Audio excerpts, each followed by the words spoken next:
Allora, eccoci qua, siamo rientrati in studio dopo la pausa pubblicitaria. Allora, Stefano Valdegamberi voleva intervenire. Sì, volevo un attimo rispondere a quanto ha sollevato giustamente il professor Case e quanto è stato detto da rappresentante, diciamo, dei movimenti di Belluno. Andrea Bona. Sì. Allora, il fatto che bisogna dire, bene, cosa comporta alla fine questa indipendenza una volta raggiunta? È chiaro che non occorre fare un'Italia bis, perché sennò faremo un doppio errore, avremo dei costi. È chiaro che va pensato uno Stato totalmente diverso. Io lo immagino uno Stato che sia ai passo coi tempi, leggero, fondato su sussidiarietà, che metta al centro, che deve esprimere l'imprinting veneto. Qual è l'imprinting veneto? L'ha detto prima lei, farsi sulle mani che non aspettare che siano gli altri a risolvere i problemi. Questo è ma questo abbiamo 1000 esempi. Io potrei fare l'assessore sociale in questa regione e mi sono accorto come spesso da noi nel sociale le iniziative partono dal basso e non si aspetta che lo Stato venga a soccorrere, ma c'è una sussidiarietà, quella sussidiarietà che è un valore che viene espresso anche nella Carta Costituzionale recentemente, ma da noi diventa un imprinting naturale del Veneto, perché da noi la sussidiarietà significa che mi do da fare io in periferia senza aspettare che sia lo Stato che mi cali qualcosa, anzi faccio iniziative come, faccio un esempio per tutte, scuole paritarie d'infanzia, gli asili nido, le scuole d'infanzia, da noi il 70% sono scuole non statali. Sono nate dove? Attorno alla parrocchia, attorno nel gruppo di genitori, nel territorio, come espressioni spontanee che nascono dal basso, prima ancora che arrivi lo Stato. Il resto del paese Italia, queste sono il 30% sono non statali, il 70% sono statali, è l'esatto opposto che quello del Veneto. Ma come questo potrei portarlo a tutti gli altri settori, dove le risposte partono dai cittadini che si danno da fare, si danno sulle maniche, non c'è l'attendismo. Ecco, questo è l'imprinting Veneto. In base a questo va ricostruito uno Stato leggero, uno Stato che è basato sulla sussidiarietà, con famiglia, territorio, impresa al centro, cioè in modo tale che sia uno Stato competitivo, quindi scrollare quell'impostazione, diciamo, che viene data, che noi riceviamo, che abbiamo un po' inquinato, il nostro imprinting è stato inquinato da delle leggi che non ci appartengono culturalmente. Ecco, questo fare in cosa? Questo in un contesto europeo. Io l'ho detto prima, non lo vedo un Veneto o un Veneto allargato, vedevo prima qualcuno scriveva anche, io vedrei tre Venezie unite, una regione d'Europa, uno Stato regione d'Europa, in un contesto dove l'Europa sia un'Europa diversa da quella che vediamo adesso, che faccia una politica estera comune, dove non siamo succubi né un giorno dei russi né un giorno degli americani, come succede nonostante caduti i muri, ancora oggi non abbiamo un'autonomia politica europea nel contesto mondiale, quindi non abbiamo una politica estera, non abbiamo una politica di difesa europea, siamo sempre succubi degli altri, dipendenti. Questo si raggiunge solo con un federalismo europeo dei territori, dove chiamiamo Triveneto, che si fonda su motivazioni, imprinti storico, dove c'è stata la Repubblica Veneta, dove c'è una storia, ci deve essere un sentimento, un qualcosa che caratterizza, non si crea in maniera così astratta lo Stato. Posso suggerire? Sì.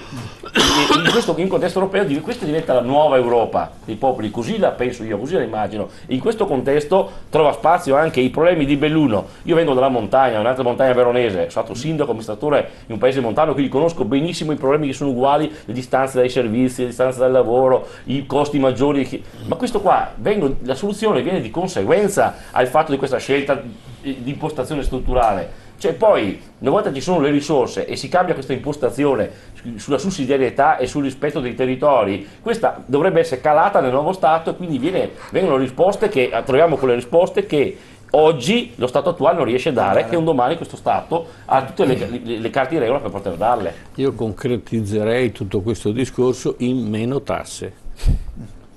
Chiaro. Certo. Se io non ho bisogno di fare gli asili statali e meno pubblico, più iniziativa, è più meno leggero. Pubblico, più iniziativa privata, più intraprendenza. Io attiro le aziende dal resto d'Italia e dal resto d'Europa. Se io ho un trattamento della giustizia, se io avanzo dei soldi, non vado avanti 10 anni per poterli avere e il tribunale funziona, perché funzionerebbe, no? Allora io sicuramente vengo a investire in Veneto. Certo, diventa un luogo di attrazione. È un progetto che è un progetto Italia, ma realizzabile in Veneto, non è realizzabile in molte altre, probabilmente in altre regioni sì, ma non certamente in talune regioni dove questo principio di giustizia e di eguaglianza non esiste.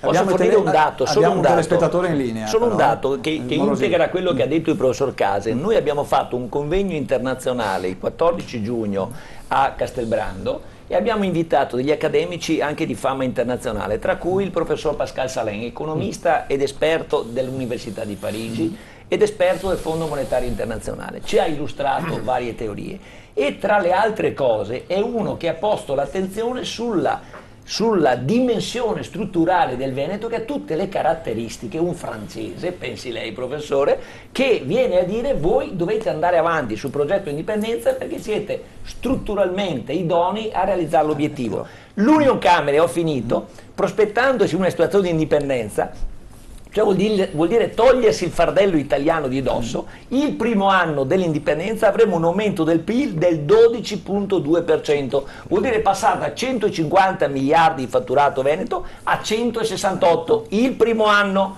solo liberandoci dall'Italia. Certo, certo. Allora sentiamo, abbiamo un telespettatore in linea. Buonasera, il suo nome, da dove chiama gentilmente? Buonasera, mi chiamo Michela e sono una donna. Vedo che mancano le donne in studio questa sera. Signora Michela, buonasera, lei chiama da Annone Veneto, Venezia Orientale. Come mai non ci sono donne a dare la loro opinione? Che si indegni lei a venire una volta. Può venire lei, no? Veda, io non sono tanto d'accordo quando si parla di capitali esteri che arrivano in Veneto. Capitali esteri che arrivano in Veneto a fare cosa? A schiavizzare il popolo veneto? E poi la parola sostenibilità, discariche di rifiuti speciali, eccetera, eccetera, perché vediamo anche in questi giorni che molte parti del Veneto sono di nuovo sott'acqua e la RAI nazionale non ci bada neanche, ci fa vedere la metropolitana di Roma che è andata sotto di acqua di 3 scalini e del Veneto se ne frega altamente. Però vorrei dire a Leonardo Muraro che sono d'accordissimo, sottoscrivo ogni parola che ha detto lei. Noi veneti non siamo dimessi, abbiamo i nostri rappresentanti che sono dimessi, mediocri e magari neanche veneti, perché il Veneto da decine di anni è sempre stato sono sempre stati mandati in Veneto moltissimi centro-meridionali in divisa e nel pubblico impiego. Ditemi che non è vero. Ospedali, poste, scuole, eccetera.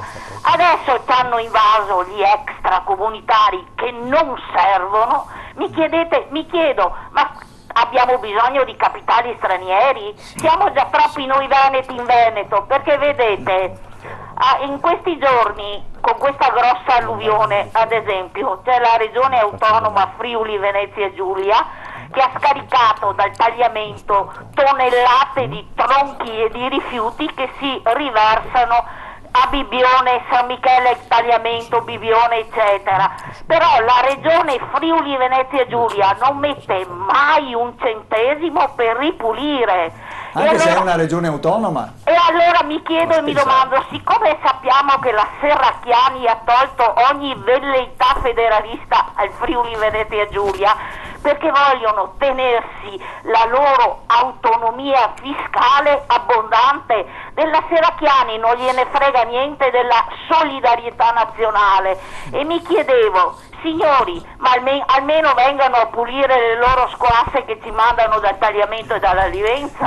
Grazie signora, grazie signora Michela. La interrompo perché abbiamo già anche un altro telespettatore in linea. Buonasera, da dove chiama, il suo nome? Buonasera, Paolo, qua dalla provincia di Padova. Buonasera signor Paolo, prego. Niente, il mio motto è quello che dice sempre Morosin: l'Italia è bella ma non mi rappresenta. E adesso vi spiego perché. Allora, io sono un operaio di 53 anni, ringraziando Dio, dopo 1000 peripezie abbiamo ancora il lavoro, ringraziando Dio. Io dico solo una cosa, 22 miliardi mi sembra che il Veneto versi a Roma, no? E siamo nelle condizioni che basta un po' di pioggia e qua siamo tutti sotto acqua, prima cosa. Seconda cosa, le tasse, no? Le tasse. Allora, io e la mia signora abbiamo lavorato, abbiamo messo il sangue su questa casa che siamo riusciti a farci e ci dobbiamo pagare le tasse, no? Per ingrassare quelle categorie che a Roma dicono che ci governano e ci mangiano i nostri 22 miliardi che mandiamo, no? Dobbiamo farci una visita, ce la dobbiamo pagare per farla in 3 giorni, perché se la facciamo con la mutua ce la fanno dopo 3 anni, no? Io dico, ma siamo sovrani solo al momento del voto noi? Sì. Per lo Stato italiano, no? Siamo sovrani solo al momento del voto. Allora dico, ben venga questa indipendenza, ben venga, perché insomma anche adesso, no? Io faccio un lavoro che è in busta paga, prendo un 10% perché è un lavoro nocivo, no? Io sono un verniciatore e vado in pensione con le leggi a Fornero non so fra quanti anni. Cioè, ma come rispecchiano qua queste categorie, no? Io dico, no, c'è gente che ha lavorato nello Stato, tira 90.000 euro di pensione al mese, ma dove stiamo andando? Ma ci stanno prendendo tutti per il culo a Roma, non so, io non capisco. Scusatemi delle mie esternazioni, però guardate che gli italiani ne sono stanchi. Non invitate solo i politici là in studio, invitate anche operai a 1.000 euro al mese che fanno fatica a tirare a fine mese. Certo, che hanno figli a casa, laureati che hanno figli a casa, che non grazie signor Paolo. Grazie signor Paolo. Andiamo veloci, ne abbiamo ancora un'altra e poi ritorniamo in studio per i commenti. Buonasera, da dove chiama, il suo nome? Mi parlo in lingua veneta, mi chiamo Maurizio Guerra, abito a Ciarea, provincia di Verona. Buonasera signor Maurizio, prego, cosa vuol dire? Allora, innanzitutto vorrei sapere dove tutte le sere alle ore 18 vanno a finire i soldi che vengono versati sul conto corrente per il referendum, perché mi sembra che venga versato alla tesoreria di Stato, per cui non ritornerà mai più in Veneto per fare il referendum. Dopo, indipendente, io ho scommesso a sentirselo dentro, cioè mi dichiaro indipendente perché nel momento in cui anche abbiamo un auspicio molto positivo che il referendum vada bene, che venga riconosciuto l'indipendenza del Veneto e tutto, a un certo punto lo Stato sovrano, che in questo momento è il regime italico storsore purtroppo, e ne manderà il tanco qua nel Veneto, perché siamo una vacca, come si dice in guai di studio, da mungere purtroppo. Allora quando che ne manda il tanco, se abbiamo una scheda elettorale davanti al tanco che presentiamo quella. Allora indipendente vuol dire mi sento, comincio a sentirmi da dentro indipendente, dal mio io, dal mio essere. E allora mi dichiaro, non ho bisogno di chiedere il regime italico storsore, io non ti mando più niente qui, perché è da andare fuori dal Veneto, perché è da liberare il mio territorio della Veneta Serenissima Repubblica. Via, perché te lo stai ancora occupando illegalmente dal plebiscito truffa del 1866, quando che si mandava i veneti a votare con la marionetta dei carabinieri di allora piantando nella schiena. Signori, queste robe qua bisogna dirle. Signor Muraro, non era il ministro dell'interno Maroni del 2006 quando stava votando l'autonomia del Veneto? Buona serata a tutti. Grazie signor Maurizio, grazie signor Maurizio. Allora, Cantarutti. Sì, io mi permetto di sentire parzialmente da quello che diceva prima il professor Casen, che dice se avessimo meno tasse sicuramente il Veneto sarebbe molto più florido. Affermazione che chiunque di noi sottoscrive, questo è evidente. Però non vorrei che passasse il principio che aveva enunciato Gian Antonio Stella, aveva ricordato in quel vecchio libro, che ci faceva passare come quelli che rivendicano autonomia barra indipendenza barra federalismo, quello che era in vigore all'epoca in cui fu scritto il libro, solo per una questione economica.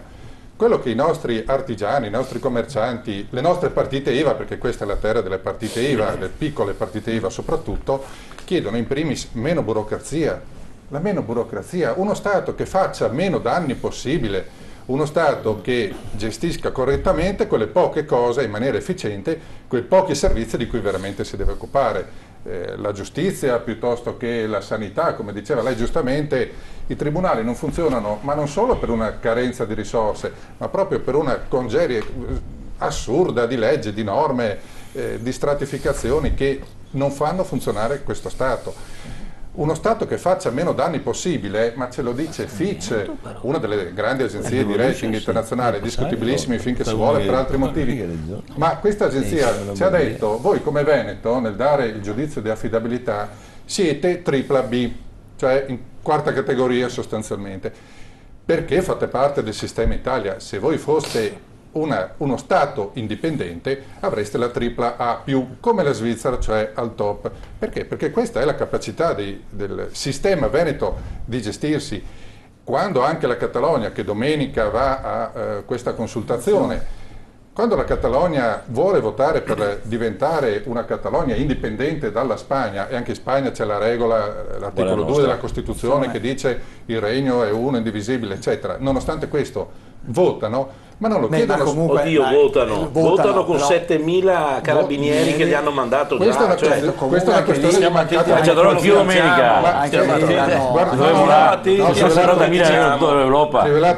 lo sta dicendo esattamente, lo sta dicendo adesso Stefano Valdegamberi, che è uno degli osservatori internazionali che sono accreditati lì. Anche una nostra delegazione sarà presente tra gli osservatori internazionali che sono accreditati. Noi faremo una diretta radio con la radio nostra indipendentista, una diretta streaming su Venix Radio dalle 14:15, proprio in diretta con loro per avere in tempo reale le informazioni di quello che sta accadendo, perché va bene il sostegno, ma bisogna anche capire che cosa accadrà, perché ho quasi colto con stupore quasi una sorta di compiacimento del consigliere Marotta che dice bisogna vedere se li fanno votare. Ma io io leggo signor Cantarutti, lei sempre l'ha fatto prima con Morosini, riesce sempre a girare le cose a suo, non so, a suo modo di dire. Io non ho detto questo, ho detto che ho letto che mandano 7.000 carabineros, poi succede quel che succede, speriamo. Io sono il primo a dire che non succeda niente, però lei non giri le cose che vengono dette, perché è bravissimo a farlo. Sì, mi ha messo in bocca una cosa che non ho detto. Abbia pazienza. Non giro niente. Lei con questo suo fare solito che sembra il giudice venuto sulla terra vuole dare in bocca a tutti quello che devono dire. Abbia pazienza. Non accetto da lei queste riprese e soprattutto queste interpretazioni di quello che si dice. Dica le sue cose, ma non interpreti quello che dico io. No, mi scusi, perché deve smetterla il signor Cantarutti a fare queste cose qui. Tutti quanti il microfono acceso. Io non accetto questo modo di fare. A casa non capiscono niente. Ecco, io non accetto. Allora, scusi, per motivo e fatto personale, io non accetto che il signor Cantarutti mi metta in bocca cose che non ho detto o interpretazioni di quello che ho detto secondo il suo modesto parere. Io credo che stia tranquillo, io ho una mia visione del referendum e di quanto altro e anche di come voterò, e non è certo il signor Cantarutti che mi fa non ha argomenti, questo è il problema. Non ha argomenti, anche guardi, sono d'accordo con Morosini. Le battute di chi si sente nominato a sproposito, per carità, mi dispiace, ma siamo anche in un dialogo in cui si può sopportare un contraddittorio. Nel momento in cui Stefano Valdegamberi ma non si sopporta solo che ti metti in bocca qualcosa che non c'è. Va bene, cerca di smetterla, parla per non te. Non siamo perfetti come te. No, ma io non sono perfetto, sei tu l'imperfetto, io sono imperfetto di natura. Tu forse non te ne rendi conto. No, ma lo schedemone in tasca le dico anche a me. Quando dicevo prima che Valdegamberi sarà con tanti altri osservatori internazionali è proprio perché la Catalogna voterà, i catalani per meglio dire, voteranno per avere una Catalogna indipendente, che non è solo per una questione economica come si diceva prima, ma perché la Catalogna nella sua indipendenza, e ripeto, domenica avremo modo di capire in diretta anche su Venix Radio che cosa accadrà, ma in questo momento il sostegno alla Catalogna deve arrivare da tutti noi, ciascuno di noi farà un sostegno perché la Catalogna possa votare. Certo, Cantarutti. Un'informazione importante. Abbiamo, in sovraimpressione c'è il numero, il codice grazie. Allora se vuole ricordare che qui c'è solo il numero, il codice IBAN. Ringrazio questa TV Libera e qua lo dimostra, perché è una delle Siamo poche, sempre stati liberi. forse la prima che mette in sovraimpressione l'IBAN del conto corrente ufficiale della regione, precisiamo non di fantomatici comitati, ma della regione. L'unico conto corrente del referendum è 1 e il conto corrente deve essere 1, e le altre cose creano confusione e sono finalizzate ad altri obiettivi. Lo scandisco io perché voglio posso dire una cosa che credo sia importante per un'informazione. Artur Mas il 19 di settembre ha firmato davanti, in modo molto, molto pomposo, davanti a tutte le televisioni, un documento che si chiama decreto, che indiceva le elezioni, la consultazione referendaria del 9 di novembre. Quel decreto è stato impugnato perché il Tribunale Costituzionale, così si chiama la loro corte, lo ha bocciato all'unanimità e loro hanno trasformato quella consultazione ufficiale in un processo di partecipazione popolare. Gli hanno cambiato il nome, non è più una consulta ma un processo testualmente di partecipazione popolare. Che è gestito da 40.000 volontari, 40.000. da ben 938 municipi su 949. E quindi i Carabinieri non serviranno. Bravo! E allora questa è la dimostrazione che quando si sceglie la via istituzionale, in questo caso non è quella della Generalitat, dell'organo di governo della Catalogna, ma è quella dei municipi. Ripeto, 938 municipi su 949 si sono fatti carico della indizione del referendum. Quindi è la forza che viene dal basso. Non fermi il popolo. E quindi anche questa consultazione è stata impugnata facendo una forzatura che giustamente Massa ha detto no, stavolta non ci fermiamo. Noi saremo lì per una diretta video perché facciamo un ponte ideale tra Barcellona, la capitale di una nazione senza Stato che si chiama Catalogna, e il Veneto, che è la capitale di una nazione storica d'Europa senza Stato che appartiene aggregata all'Italia, da Venezia. A Venezia saremo 10.000 almeno, è un evento storico cui sono invitati tutti dalle 10 del mattino proprio per significare il collegamento, il ponte ideale della libertà e della democrazia. I partecipanti sono invitati ai ponti principali di Venezia, al Calatrava, agli Scalzi, all'Accademia e al Ponte di Rialto. Poi tutti uniti dal Ponte di Rialto, questo fiume di persone arriverà fino a Piazza San Marco secondo il percorso che abbiamo concordato con la Questura, e là faremo il collegamento video in diretta dalla Plaza del Català. Meno male che doveva leggere solo il conto corrente. No, infatti volevo dire, allora, questi 10.000 che aspettate a Venezia possono versare un obolo di 20 euro per il referendum, ma come devono fare il versamento? Il versamento si fa presso il conto corrente della banca Unicredit, che è scritto là, di Venezia, e è un conto corrente nel conto ufficiale della regione. E rispondendo a quei signori di prima, a favore di Regione Veneto, favore di Regione Veneto, tenga presente che la stessa legge del 2012 che ha sciolto, che ha accentrato le tesorerie comunali, quella che ha intervenuta nuovamente sul patto di stabilità, ha espressamente escluso che i soldi versati in questo conto possono essere utilizzati dallo Stato per qualsiasi ragione, quindi è fuori dal patto di stabilità, fuori da ogni vincolo. Quindi tornano, è vero che vanno in un conto di una tesoreria centrale, ma questo conto specifico è un conto dedicato. Quindi la Regione Veneto può in qualsiasi momento, con la firmetta del signor governatore Luca Zaia, prendere i soldi per il referendum. Il problema è quello di Marotta: invitiamo tutti a versare, questo è il punto, la democrazia è vissuta. Andiamo un attimo in pubblicità, abbiate pazienza, 2 minuti e ritorniamo di nuovo qui, TV7 Match, per parlare di indipendenza, di autonomia del Veneto, ma dopo inizieremo un po' magari a rompere le uova nel paniere e parliamo anche di macro regione, perché no? A tra poco.